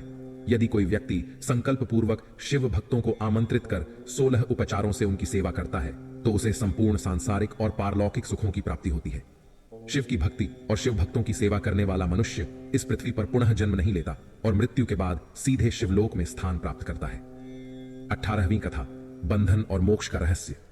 अर्षियों ने सूत जी से पूछा, सर्वज्ञ सूत जी, बंधन और मोक्ष का रहस्य क्या है? ये संसार किस कारण से जीव को बांधता है और इससे मुक्त होने का उपाय क्या है? कृपया हम पर कृपा करें और हमें विस्तार से बताएं। सूत जी बोले, महर्षियों, आत्मा स्वभाव से स्वतंत्र होती है, लेकिन जब वह प्रकृति के गुणों और कर्मों के प्रभाव में आती है तो बंधन में पड़ जाती है। यही बंधन जन्म मरण के चक्र का कारण बनता है। जब कोई व्यक्ति इन बंधनों से मुक्त हो जाता है तभी उसे मोक्ष प्राप्त होता है। संसार में जो भी आत्माएं जन्म लेती हैं वे अपने पूर्व जन्मों के कर्मों के कारण किसी न किसी रूप में बंधी रहती हैं। प्रकृति, बुद्धि, अहंकार, पंचतत्व और कर्म, ये सभी आत्मा को बांधने वाले तत्व हैं। इनसे उत्पन्न 3 प्रकार के शरीर, स्थूल, सूक्ष्म और कारण, इस बंधन को और अधिक दृढ़ कर देते हैं। स्थूल शरीर कर्म करता है, सूक्ष्म शरीर उसके फल भोगता है और कारण शरीर पुनर्जन्म का कारण बनता है। जब तक यह चक्र चलता रहेगा तब तक मोक्ष संभव नहीं है। लेकिन इस चक्र से निकलने का एक ही उपाय है, भगवान शिव की भक्ति और आराधना। शिव जी ही इस संसार के कर्ता और संहार करता है। उनकी कृपा से ही जीव बंधनों से मुक्त होकर मोक्ष को प्राप्त कर सकता है। जो मन, वचन और कर्म से शिव की भक्ति करता है वह संसार के मोहपाश से मुक्त होकर शिवलोक में स्थान प्राप्त करता है। इसलिए जो भी इस जीवन के बंधनों से मुक्त होकर शिव के परम धाम को प्राप्त करना चाहता है उसे सच्चे मन से शिव जी की आराधना करनी चाहिए। 19वीं कथा पूजा का भेद ऋषियों ने सूत जी से पूछा। हे सूत जी, कृपा करके हमें पार्थिव महेश्वर की महिमा सुनाइए जो आपने वेद व्यास जी से सुनी है। सूत जी बोले, हे ऋषियों, मैं तुम्हें वह पार्थिव पूजा विधि सुनाने जा रहा हूं जो भोग और मोक्ष दोनों प्रदान करती है। पार्थिव लिंग की पूजा सभी लिंगों में श्रेष्ठ मानी जाती है। इसके पूजन से मनोवांछित फल की प्राप्ति होती है। देवता, दानव, मनुष्य, गंधर्व, नाग और अर्षि सभी ने शिवलिंग की उपासना कर महान सिद्धियां प्राप्त की हैं। जिस प्रकार सतयुग में रत्न, त्रेता युग में स्वर्ण, द्वापर में पारा महत्वपूर्ण था, उसी प्रकार कलयुग में पार्थिव लिंग की पूजा सर्वाधिक फलदायी मानी गई है। शिव मूर्ति की आराधना तपस्या से भी अधिक फल देने वाली होती है। जिस प्रकार गंगा सभी नदियों में पवित्र मानी जाती है, उसी प्रकार पार्थिव लिंग सभी शिवलिंगों में श्रेष्ठ है। जैसे सभी व्रतों में महादेव का व्रत उत्तम है, सभी शक्तियों में दैवीय शक्ति श्रेष्ठ है, वैसे ही सभी लिंगों में पार्थिव लिंग सर्वोपरि है। पार्थिव लिंग की पूजा धन, समृद्धि, दीर्घायु और लक्ष्मी प्रदान करने वाली होती है। जो व्यक्ति प्रतिदिन पार्थिव लिंग बनाकर शिव की पूजा करता है वह अंत में शिवलोक को प्राप्त करता है। निष्काम भाव से पूजा करने वाला मोक्ष को प्राप्त करता है, लेकिन जो ब्राह्मण कुल में जन्म लेकर भी शिव की पूजा नहीं करता वह घोर नरक में जाता है। 20वीं कथा पार्थिव लिंग पूजन की विधि ऋषियों ने पूछा। हे सूत जी, पार्थिव लिंग की पूजा विधि क्या है? कृपा करके हमें विस्तार से बताइए। सूत जी बोले, हे महर्षियों, वैदिक कर्मों में श्रद्धा रखने वाले मनुष्यों के लिए पार्थिव लिंग पूजन ही सर्वश्रेष्ठ है। यह न केवल भोग और समृद्धि प्रदान करता है बल्कि मोक्ष का मार्ग भी प्रशस्त करता है। पूजन से पूर्व स्नान करें, संध्योपासना के बाद ब्रह्मयज्ञ करें और तत्पश्चात देवताओं, ऋषियों और पितरों को तर्पण अर्पित करें। फिर शिव स्मरण करते हुए भस्म और रुद्राक्ष धारण करें। इसके बाद पूर्ण श्रद्धा और भक्ति से पार्थिव लिंग की पूजा करें, जिससे समस्त मनोवांछित फल प्राप्त होते हैं। पार्थिव लिंग की स्थापना किसी पवित्र स्थान पर करनी चाहिए। नदी के किनारे, पर्वत पर, जंगल में, शिवालय में या अन्य किसी पवित्र स्थल पर। पवित्र मिट्टी से शिवलिंग का निर्माण करें। ब्राह्मण सफेद मिट्टी, क्षत्रिय लाल मिट्टी, वैश्य पीली मिट्टी और शूद्र काली मिट्टी से शिवलिंग बनाएं। पूजन की विधि इस प्रकार है। नमः शिवाय मंत्र के उच्चारण के साथ समस्त पूजन सामग्री को जल से शुद्ध करें। भूरसी मंत्र से स्थान की शुद्धि करें और जल का संस्कार करें। स्फटिक शिला का घेरा बनाकर क्षेत्र की पवित्रता स्थापित करें। वेदों के अनुसार शिवलिंग की प्रतिष्ठा करें और विधि पूर्वक पूजन करें। शिव को आसन अर्पित करें और स्वयं भी उनके समक्ष बैठें। दूध, दही, शक्कर, घी और शहद से पंचामृत स्नान कराएं। स्वच्छ वस्त्र एवं यज्ञोपवीत अर्पित करें। चंदन, रोली, अक्षत और बेलपत्र चढ़ाएं। 11 रुद्रों का आह्वान करके नैवेद्य अर्पित करें। महेश्वर, पिनाकधारी, पशुपति, गिरिजापति आदि नामों का उच्चारण करें। शिवलिंग की परिक्रमा करें और साष्टांग प्रणाम करें। हे शिव, आप समृद्धि के दाता हैं, प्राणों में समाहित हैं। मन निरंतर आपका चिंतन करता है। यदि कभी अज्ञानवश मैंने आपकी पूजा में कोई त्रुटि की हो तो कृपया उसे सफल बना दीजिए। मैं पापी और पतित हूं, परंतु आप पतित पावन हैं। हे महादेव, वेद, पुराण और शास्त्रों के ज्ञाता भी आपको पूर्ण रूप से नहीं जान सके, फिर मुझ जैसा तुच्छ मनुष्य आपको कैसे जान सकता है? मैं पूर्णतः आपके अधीन हूं, कृपा कर मेरी रक्षा कीजिए। इस प्रकार प्रार्थना करने के बाद भगवान शिव को पुष्प और अर्घ्य अर्पित करें तथा आदर पूर्वक शिवलिंग का विसर्जन करें। हे मुनियों, इस विधि से किया गया पार्थिव लिंग पूजन भोग और मोक्ष दोनों प्रदान करता है तथा भक्ति को बढ़ाने वाला होता है। 21वीं कथा शिवलिंग की संख्या सूत जी बोले, हे महर्षियों, पार्थिव लिंग की पूजा करोड़ों यज्ञों के समान फल देने वाली है। कलयुग में शिवलिंग पूजन ही मनुष्यों के लिए सर्वश्रेष्ठ साधन है। यह न केवल भोग और मोक्ष प्रदान करने वाला है, बल्कि शास्त्रों में इसे निश्चित सिद्धांत के रूप में स्वीकार किया गया है। शिवलिंग 3 प्रकार के होते हैं, उत्तम, मध्यम और अधम। 4 अंगुल ऊंचा वेद मंत्रों से प्रतिष्ठित और सुंदर शिवलिंग उत्तम शिवलिंग कहलाता है। इससे आधे आकार का लिंग मध्यम शिवलिंग और उससे भी आधा अधम शिवलिंग माना जाता है। ब्राह्मण, क्षत्रिय, वैश्य और शूद्र सभी को अपने वैदिक नियमों का पालन करते हुए श्रद्धा एवं आदर पूर्वक शिवलिंग की पूजा करनी चाहिए। ऋषियों ने पूछा, हे सूत जी, पार्थिव शिवलिंगों की कुल संख्या कितनी होनी चाहिए? सूत जी बोले, हे ऋषियों, पार्थिव लिंगों की संख्या साधक की मनोकामना पर निर्भर करती है। बुद्धि की प्राप्ति के लिए 1000 पार्थिव शिवलिंग का पूजन करें। धन प्राप्ति के इच्छुक व्यक्ति 1500 शिवलिंगों की पूजा करें। वस्त्र एवं ऐश्वर्य की इच्छा रखने वाले 500 शिवलिंगों की अर्चना करें। भूमि प्राप्ति के लिए 1000, दया भाव बढ़ाने के लिए 3000, तीर्थ यात्रा की इच्छा रखने वालों को 2000 पार्थिव लिंगों की पूजा करनी चाहिए। मोक्ष प्राप्ति के इच्छुक व्यक्ति को 1 करोड़ पार्थिव शिवलिंगों की वेद विहित विधि से पूजा करनी चाहिए। जो भक्त अपनी मनोकामना के अनुसार शिवलिंगों की पूजा करता है, उसे वैसा ही फल प्राप्त होता है। पार्थिव लिंगों की पूजा से बढ़कर कोई अन्य साधना नहीं है। यह सर्वश्रेष्ठ और कल्याणकारी उपाय है। शिवलिंग की नियमित पूजा और आराधना करने से मनुष्य सभी संकटों और विपत्तियों से मुक्त हो जाता है। प्रतिदिन वेदोक्त विधि से शिवलिंग का पूजन करना भवसागर से पार होने का उत्तम साधन है। भगवान शिव की 8 मूर्तियां मानी गई हैं, पृथ्वी, जल, अग्नि, वायु, आकाश, सूर्य, चंद्रमा और यजमान। इनके अतिरिक्त शिव के रुद्र, भव, शर्व, उग्र, भीम, ईश्वर, महादेव और पशुपति नामों का भी विधि पूर्वक पूजन करना चाहिए।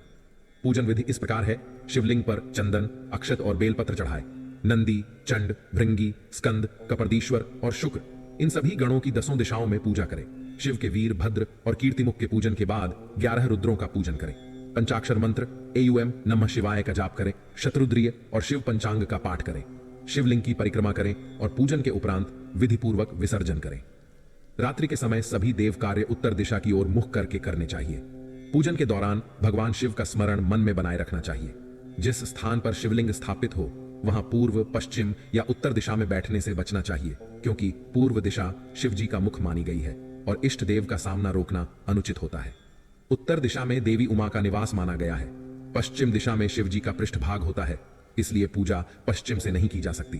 अतः दक्षिण दिशा की ओर मुख करके पूजन करना उत्तम माना गया है। शिव के उपासकों को भस्म से त्रिपुंड लगाकर, रुद्राक्ष की माला धारण कर और बेल पत्र लेकर श्रद्धा पूर्वक शिव जी का पूजन करना चाहिए। यदि भस्म उपलब्ध न हो तो मिट्टी से त्रिपुंड बनाकर ही पूजन किया जा सकता है। 22वीं कथा, शिव नैवेद्य और बिल्व महात्म्य। अर्षि बोले, हे सूत जी, हमने सुना है कि शिव नैवेद्य को ग्रहण नहीं करना चाहिए। इस विषय में शास्त्र क्या कहते हैं? कृपया इसका रहस्य स्पष्ट करें और साथ ही बिल्व वृक्ष के महात्म्य का भी वर्णन करें। सूत जी बोले, हे मुनियों, आप सभी शिव व्रत का पालन करने वाले हैं, इसलिए मैं श्रद्धा पूर्वक इस विषय को विस्तार से बता रहा हूं। ध्यान पूर्वक सुने। जो व्यक्ति निष्काम भाव से भगवान शंकर की भक्ति करता है और बाह्य तथा आंतरिक रूप से पवित्र रहता है, उसे अवश्य ही शिव नैवेद्य को ग्रहण करना चाहिए। शिव नैवेद्य का केवल दर्शन मात्र करने से भी सभी पाप नष्ट हो जाते हैं। इसे ग्रहण करने से हजारों और करोड़ों यज्ञों का पुण्य प्राप्त होता है। जिस घर में शिव नैवेद्य का भोग अर्पण होता है वह तो पवित्र होता ही है, साथ ही वह घर आसपास के अन्य घरों को भी पवित्र कर देता है। जो व्यक्ति शिव नैवेद्य को श्रद्धा से नहीं लेता वह पाप का भागी होता है। शिव नैवेद्य महाप्रसाद स्वरूप है और जो इसे ग्रहण करता है वह मोक्ष के मार्ग की ओर अग्रसर होता है। किन स्थानों पर शिव नैवेद्य को ग्रहण करना वर्जित है? जहां चांडालों, अधर्माचरण करने वालों का अधिकार हो वहां का महाप्रसाद ग्रहण नहीं करना चाहिए। बाणलिंग, लौह निर्मित शिवलिंग, सिद्धों द्वारा प्रतिष्ठित लिंग, स्वयंभू लिंग और मूर्तियों की पूजा जहां विधि पूर्वक होती है वहां का नैवेद्य ग्रहण करना परम पुण्यकारी होता है। परंतु जहां पवित्रता का ध्यान नहीं रखा जाता वहां का प्रसाद ग्रहण नहीं करना चाहिए। शिव नैवेद्य को सिर पर धारण करने से भी ब्रह्म हत्या जैसे पापों से मुक्ति मिलती है और मनुष्य पवित्र हो जाता है। बिल्व वृक्ष का महात्म्य। सूत जी बोले, हे ऋषियों, बिल्व वृक्ष स्वयं भगवान शिव का स्वरूप है। देवताओं ने भी इसकी स्तुति की है। तीनों लोकों के समस्त तीर्थ बिल्व वृक्ष में ही स्थित हैं, क्योंकि इसकी जड़ में स्वयं भगवान शिव का वास होता है। जो व्यक्ति बिल्व वृक्ष की पूजा करता है वह निश्चित रूप से शिवलोक को प्राप्त करता है। बिल्व वृक्ष की जड़ का महत्व। जो व्यक्ति बिल्व वृक्ष की जड़ के समीप अपने सिर को जल से स्नान कराता है उसे समस्त तीर्थों में स्नान करने का पुण्य प्राप्त होता है। बिल्व वृक्ष की जड़ को जल से भरा देखकर भगवान शिव प्रसन्न होते हैं और अपने भक्त को आशीर्वाद प्रदान करते हैं। जो व्यक्ति श्रद्धापूर्वक बिल्व की जड़ पर पुष्प, चंदन और गंध अर्पित करता है वह शिवलोक को प्राप्त करता है और उसे संतान, सुख तथा ऐश्वर्य की प्राप्ति होती है। बिल्व वृक्ष की जड़ में दीपक जलाने वाला मनुष्य सभी पापों से मुक्त हो जाता है। बिल्व वृक्ष के नीचे अन्नदान का महत्व। जो व्यक्ति बिल्व वृक्ष के नीचे एक शिव भक्त ब्राह्मण को भोजन कराता है वह करोड़ों ब्राह्मणों को भोजन कराने के समान पुण्य प्राप्त करता है। बिल्व वृक्ष के नीचे घी में पकाया हुआ अन्न दान करने से दरिद्रता का नाश हो जाता है। प्रवृत्ति और निवृत्ति मार्ग। सूत जी बोले, हे ऋषियों, प्रवृत्ति और निवृत्ति ये दो मार्ग होते हैं। प्रवृत्ति मार्ग में पूजा अर्चना करने से इच्छाएं पूर्ण होती हैं और यह अभीष्ट फलों को प्रदान करता है। निवृत्ति मार्ग में साधक को भिक्षा में प्राप्त अन्न को ही नैवेद्य के रूप में अर्पित करना चाहिए। निवृत्ति मार्ग का अनुसरण करने वालों के लिए सूक्ष्म लिंग की पूजा ही सर्वोत्तम मानी जाती है। ऐसे साधकों को विभूति से शिवलिंग की पूजा करनी चाहिए और उसी विभूति को नैवेद्य के रूप में अर्पित करना चाहिए। पूजा संपन्न करने के पश्चात शिवलिंग को मस्तक पर धारण करके ध्यान करना चाहिए। शिव नैवेद्य और बिल्व पूजन का फल। जो मनुष्य बिल्व की जड़ को जल से सींचता है उसे संपूर्ण तीर्थों के स्नान का पुण्य प्राप्त होता है। भगवान शिव बिल्व वृक्ष को जल देने वाले भक्त से अति प्रसन्न होते हैं। जो व्यक्ति इस वृक्ष की जड़ में दीपक प्रज्वलित करता है वह सभी पापों से मुक्त हो जाता है और उसकी समस्त मनोकामनाएं पूर्ण होती हैं। बिल्व वृक्ष के नीचे किए गए किसी भी शुभ कार्य का फल कई गुना अधिक प्राप्त होता है। इसलिए प्रत्येक शिव भक्त को शिव नैवेद्य को ग्रहण करने और बिल्व वृक्ष की पूजा करने का नियम अवश्य अपनाना चाहिए। कथा 23। शिव नाम की शक्ति और रुद्राक्ष का चमत्कार। सूत जी ने आर्षियों की ओर देखा और मुस्कुराकर बोले, हे मुनियों, आपने बहुत उत्तम प्रश्न किया है। शिव का नाम मात्र लेने से जीवन में जो चमत्कार होते हैं उन्हें शब्दों में बयान करना कठिन है। यह नाम मोक्ष का द्वार खोलने वाला है, कष्टों का नाश करने वाला है और हर मनोकामना को पूर्ण करने की शक्ति रखता है। जो व्यक्ति सच्चे मन से भगवान शिव का नाम जपता है उसके जीवन से विपत्तियां वैसे ही भाग जाती हैं जैसे अंधकार सूर्य को देखकर विलीन हो जाता है। यह नाम केवल उच्चारण करने भर से पापों की जड़ को समाप्त कर देता है। जैसे जंगल में लगी आग सारे पेड़ों को भस्म कर देती है, वैसे ही शिव नाम रूपी अग्नि जन्म जन्मांतर के पापों को जलाकर राख कर देती है। जो कोई इस नाम को अपने हृदय में धारण करता है वह जीवन और मृत्यु के बंधनों से मुक्त हो जाता है। अब मैं तुम्हें रुद्राक्ष का रहस्य सुनाता हूं। यह केवल एक साधारण बीज नहीं बल्कि स्वयं महादेव की शक्ति का प्रतीक है। जब शिव ने संसार की पीड़ा को देखकर गहरी तपस्या की और उनकी आंखों से आंसू टपके तो धरती पर गिरते ही वे रुद्राक्ष के वृक्ष में परिवर्तित हो गए। इसीलिए इसे शिव के नेत्रों का आशीर्वाद माना जाता है। जो इसे धारण करता है वह हर संकट से बचा रहता है और उसके आसपास एक अदृश्य सुरक्षा कवच बन जाता है। रुद्राक्ष के कई प्रकार होते हैं और हर प्रकार का अपना अलग प्रभाव है। एक मुखी रुद्राक्ष मोक्ष प्रदान करता है, दो मुखी गृहस्थ जीवन को सुखमय बनाता है, 5 मुखी हर प्रकार की नकारात्मकता से रक्षा करता है और 14 मुखी तो स्वयं भगवान शिव का आशीर्वाद है जिसे धारण करने वाला जीवन में अपार सिद्धियां प्राप्त करता है। जो व्यक्ति भस्म, रुद्राक्ष और शिव नाम को अपने जीवन का हिस्सा बना लेता है वह किसी भी प्रकार के भय से मुक्त हो जाता है। शिव का नाम एक ऐसी नौका है जो इस भयंकर संसार सागर से पार लगा सकती है।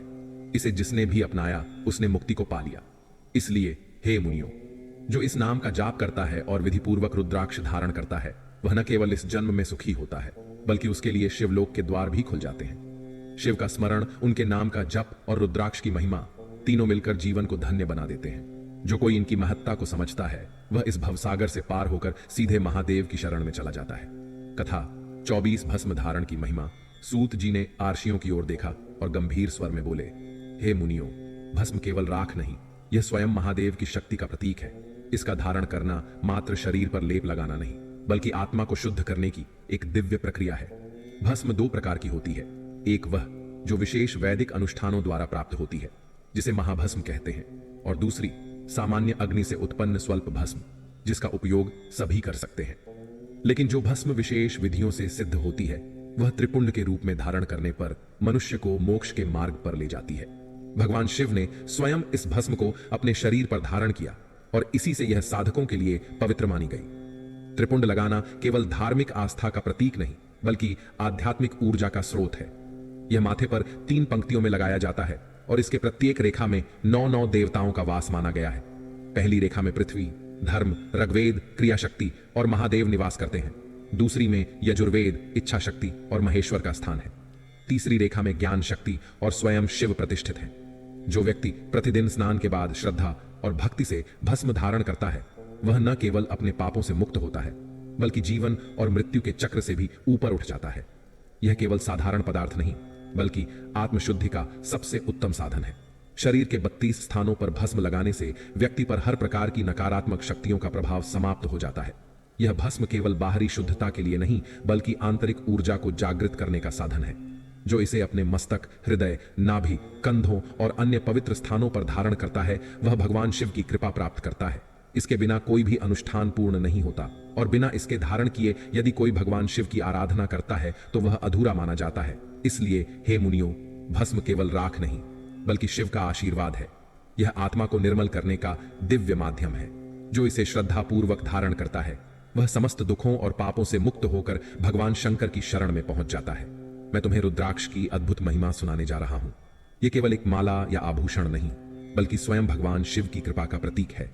इसके दर्शन, स्पर्श, जप और धारण मात्र से ही समस्त पापों का नाश हो जाता है। भगवान शिव ने देवी पार्वती को बताया था कि रुद्राक्ष का उद्गम स्वयं उनके अश्रुओं से हुआ।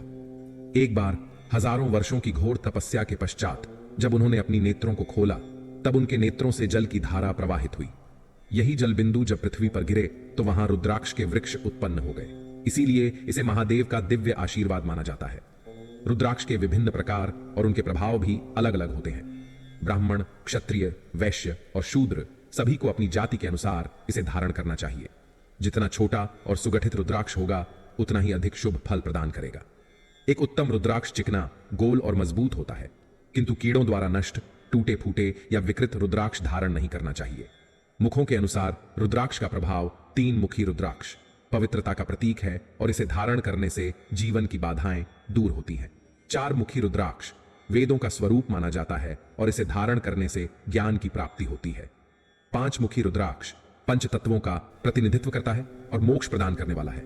6 मुखी रुद्राक्ष भगवान कार्तिकेय का स्वरूप है और इसे धारण करने से निर्भयता प्राप्त होती है। 7 मुखी रुद्राक्ष महालक्ष्मी का स्वरूप माना गया है और इसे धारण करने से धन वैभव प्राप्त होता है। 8 मुखी रुद्राक्ष भगवान भैरव का स्वरूप है, इसे धारण करने से दुर्घटनाओं से रक्षा होती है। 9 मुखी रुद्राक्ष देवी दुर्गा का प्रतीक है और इसे धारण करने से शक्ति एवं आत्मविश्वास बढ़ता है। 10 मुखी रुद्राक्ष भगवान विष्णु का स्वरूप है, इसे धारण करने से सभी इच्छाएं पूर्ण होती हैं। 11 मुखी रुद्राक्ष रुद्र रूप माना जाता है और इसे धारण करने से हर क्षेत्र में विजय मिलती है। 12 मुखी रुद्राक्ष सूर्य का प्रतीक है, इसे धारण करने से आत्मबल और तेजस्विता बढ़ती है।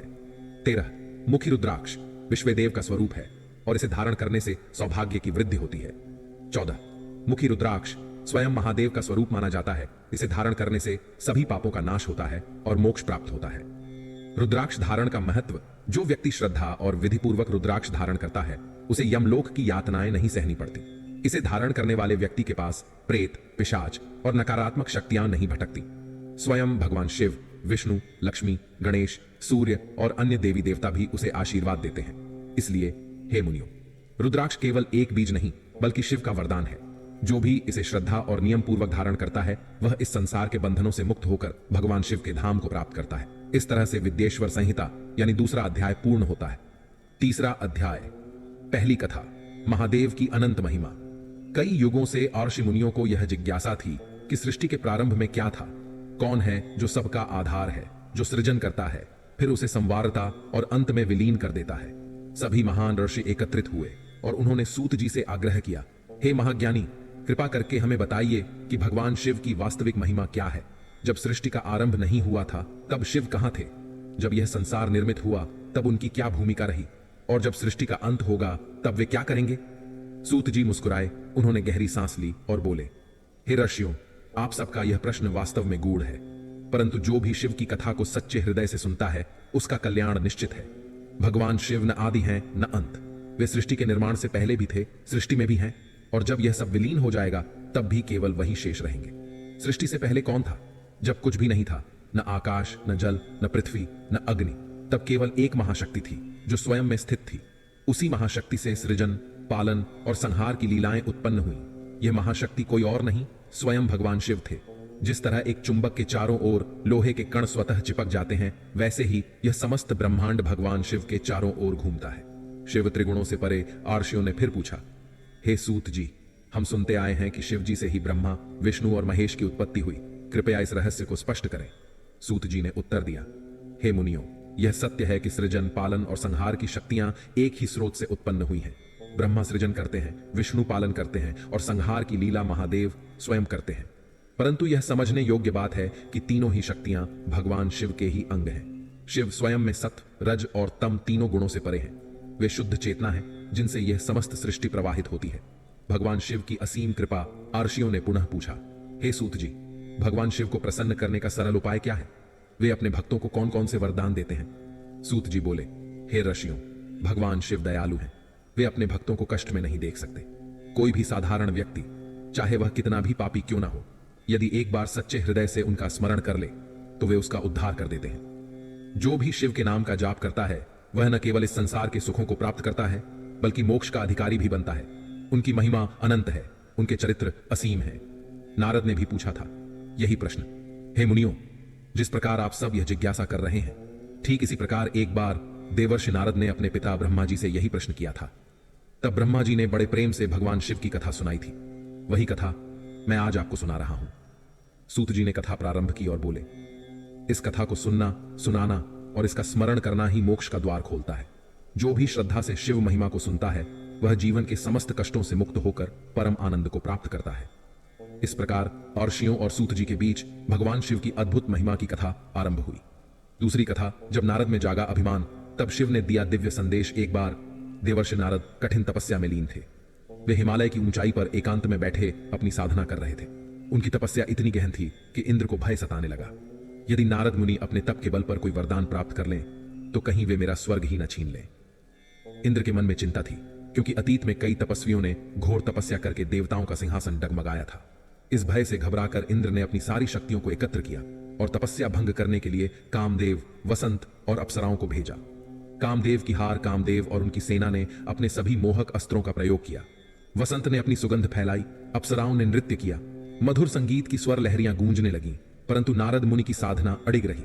उनकी समाधि इतनी दृढ़ थी कि कामदेव का एक भी बाण उन पर प्रभाव नहीं डाल सका।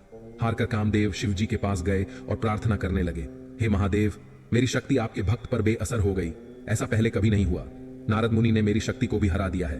कृपया मुझे क्षमा करें और मेरी रक्षा करें। शिव जी मुस्कुराए और बोले, कामदेव, यह तुम्हारी हार नहीं बल्कि नारद की दृढ़ भक्ति की जीत है। यह तुम्हें यह सिखाने के लिए हुआ है कि जो व्यक्ति सच्चे मन से साधना करता है उस पर कोई सांसारिक आकर्षण प्रभाव नहीं डाल सकता। नारद का अहंकार। नारद मुनि को यह एहसास हो गया था कि उन्होंने एक बड़ी विजय प्राप्त की है। वे तुरंत कैलाश पहुंचे और भगवान शिव के चरणों में प्रणाम कर बोले, हे महादेव, मैंने अपने तपोबल से कामदेव को पराजित कर दिया। अब मुझे कोई भी सांसारिक इच्छा विचलित नहीं कर सकती। शिव जी ने नारद को देखा और गंभीर स्वर में बोले, हे देवर्षि, मैं तुम्हारी साधना और दृढ़ता की सराहना करता हूं, परंतु ध्यान रखना, इस विजय का अहंकार मत करना। इसे किसी अन्य देवता, विशेषकर भगवान विष्णु से मत कहना। नारद जी ने शिव जी की बात सुनी, परंतु उनके मन में अपने तप की श्रेष्ठता का गर्व भर गया था। वे यह चेतावनी भूल गए और विष्णु लोक की ओर चल पड़े। विष्णु जी से अहंकार पूर्ण संवाद। भगवान विष्णु के पास पहुंचते ही नारद ने बड़े गर्व से कहा, हे नारायण, मैंने अपने तपोबल से कामदेव को हरा दिया। अब कोई भी शक्ति मुझे प्रभावित नहीं कर सकती। मैं समस्त सांसारिक आकर्षणों से परे हो चुका हूं। भगवान विष्णु मुस्कुराए और बोले, हे नारद, यह वास्तव में एक अद्भुत उपलब्धि है। जो मनुष्य भक्ति, ज्ञान और वैराग्य से युक्त होता है उसे काम विकार छू भी नहीं सकते। नारद जी ने इस वचन को अपनी विजय की पुष्टि के रूप में लिया और संतोषपूर्वक वहां से चले गए। परंतु विष्णु भगवान उनके गर्व को देख चुके थे। वे जानते थे कि अभिमान एक ऐसा जाल है जिसमें फंसते ही सबसे बड़ा ज्ञानी भी भ्रमित हो सकता है। उन्होंने नारद जी को उनके अहंकार का फल दिखाने की योजना बना ली थी। अभिमान का परिणाम नारद जी तो संतुष्ट थे, परंतु भगवान विष्णु जानते थे कि यह गर्व नारद को पतन की ओर ले जाएगा। देवर्षि ने अपने ही तप की शक्ति पर घमंड कर लिया था और यही उनकी परीक्षा का समय था। अब देखना यह था कि नारद इस परीक्षा में सफल होते हैं या उनका अहंकार उन्हें किसी और राह